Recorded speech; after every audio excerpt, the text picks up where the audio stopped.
Canon just released 4 firmware updates, one for the 1DX Mark III, one for the Canon EOS R3, one for the R5C, so you're not getting left out here, and one for the Canon EOS R5.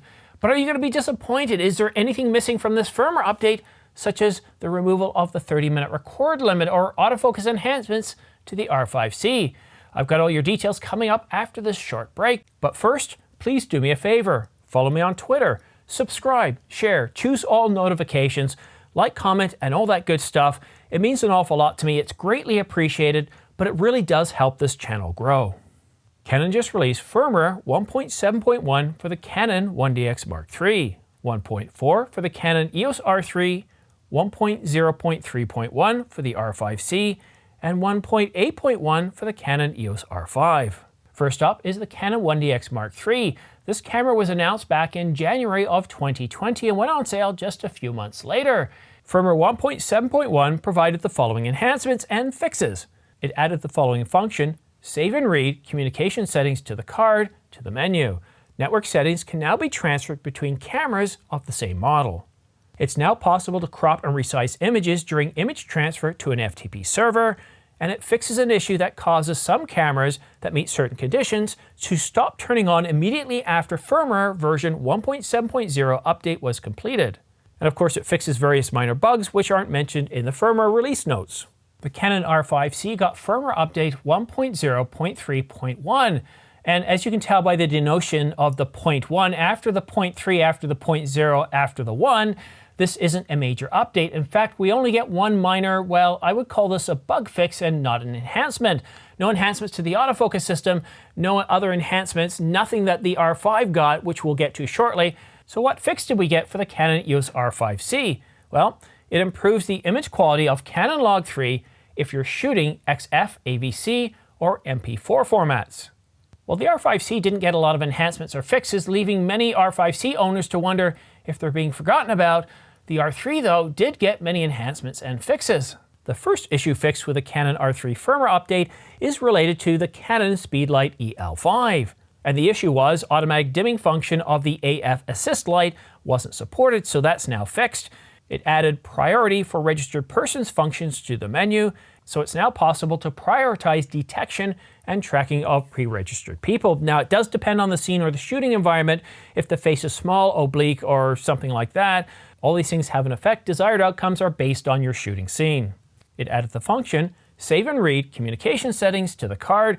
Network settings can now be transferred between cameras of the same model. It added the function sync shooting assist when shooting with compatible lenses. Image stabilization and subject stabilization are performed during exposure. And if you're one of those people shooting with auto white balance, you might notice that there was a bit of a delay when you're looking through the viewfinder to seeing the updates. Well, that's now been fixed as well. And it added image protection for FTP transfers. Images transferred via FTP can now be automatically protected. This allows you to determine whether an image has been transferred by FTP.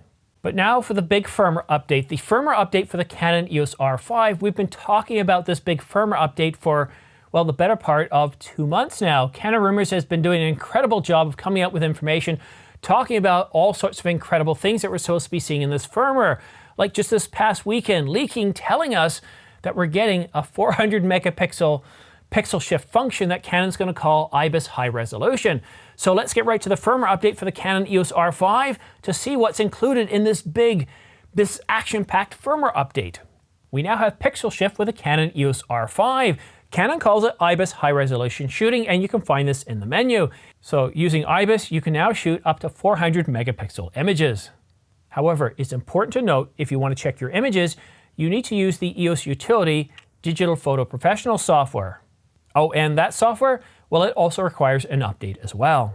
And like all the other cameras in this firmware update, it now added the function save and read communication settings to the card. So network settings can now be transferred between cameras of the same model and probably the same firmware update as well. It's also now possible to crop and resize images during the image transfer to an FTP server. So images transferred via FTP can now be automatically protected. So this allows you to determine whether an image has been transferred by FTP, and it fixes various minor bugs. I know what you're thinking, wait, Isn't there more? What about pre-shooting buffer? What about image stabilization control? What about, Simon, where's that 30-minute record limit that we were supposed to get removed? I know, there's an awful lot that's not included in this firmware update, and one of the things that's got to be the most disappointing is not having that removal, or the removal of the 30-minute record limit. And I sense your frustration of anything. I think this should have been the flagship feature added in this firmware update. So did we get punked? Were we misled? Were the rumors wrong? Well, no, not exactly. Canon Rumors had this to say in a recent tweet. There will be further firmware updates coming for the Canon EOS R5. I suspect adding everything at once could lead to issues with bugs, which we've seen with various Canon firmware updates over the last year. I think what Craig has to say is fair. I mean, we just have to look back to the Canon EOS R6. Firmware 1.3.0, does it ring a bell? Well, probably not, because it was only on the market for a couple of days before Canon pulled it. And essentially, it bricked the camera. And then its successor, the Canon EOS R6 Mark II, a recent firmware update was pulled within, well, hours after it was released with no explanation. And then a following update came a few days later saying, oh yeah, this firmware update fixes the previous firmware update as well as provides some other enhancements. And it's not the only one. Just take a look at this firmware update announcement, the 1.8.1 for the Canon EOS R5. But do you recall there ever being a 1.8? Well, not released to the public. And 1.7.1 for the 1DX Mark III. Do you recall 1.7? So I think not putting everything into one firmware update is probably a good thing. Now, they could certainly have released it, spent the necessary testing, and released it all at once, but if they release a firmware update today and provide IBIS high resolution or pixel shift, and then maybe in a month from now provide another firmware update, and then in a month another one, and then another one, and doing this for another four firmware updates, what they're essentially doing is dominating the news cycle. They're grabbing attention all the way up to the announcement of the Canon EOS R5 Mark II. But I know what you're thinking. Why couldn't they have eliminated that 30-minute record limit in this firmware update? Come out with that one instead of the IBIS high resolution. Something that many of you have been waiting for a very, very long time, and that's a good point. We've been teased since, well, going back to July the 10th. AVPro did an interview with a Canon technical representative saying, yep, it's eventually coming, or it's eventually going away from all Canon cameras, and Canon has lived up to that. But unfortunately, you've had to buy a new camera. The R3, the R10, the R7, the R50, the R6 Mark II, the R8, they all had that 30-minute record limit lifted. Also, although some of the cameras did have some sort of record limit, it was based on overheating and not some arbitrary limit such as 30 minutes. But this update is a big one. It provides pixel shift, or Canon's implementation of that, called IBIS high resolution shooting, that provides up to 400 megapixel images, which I'm going to install the firmware update later, and I'm going to test this one out over this weekend. This is not something I can do during the day. I just don't have enough time to set up. The only time where I've got enough light is around lunchtime, and I only have a 60-minute break. But this is one of those updates that is more, well, centered around photographers than videographers. And if we'll be honest, the videographers have been getting all the firmware updates for the R5 since it came out back in July of 2020. So to get pixel shift, to get a firmware update that is more of a nod to photographers, I don't think is a bad thing. So what firmware updates were we supposed to get in this camera, in this firmware update 1.8.1 that we didn't get? That pre-shooting buffer that the R6 Mark II got, we didn't get that. We didn't get image stabilization control, and we certainly didn't get any updates to the autofocus system. So we were supposed to get some improved subject detection, insect detection, all that kind of stuff, improvements to trains, planes, and what else was it? Planes, trains, and motorcycles. What else here? Let's take a look. IBIS high resolution, we got that.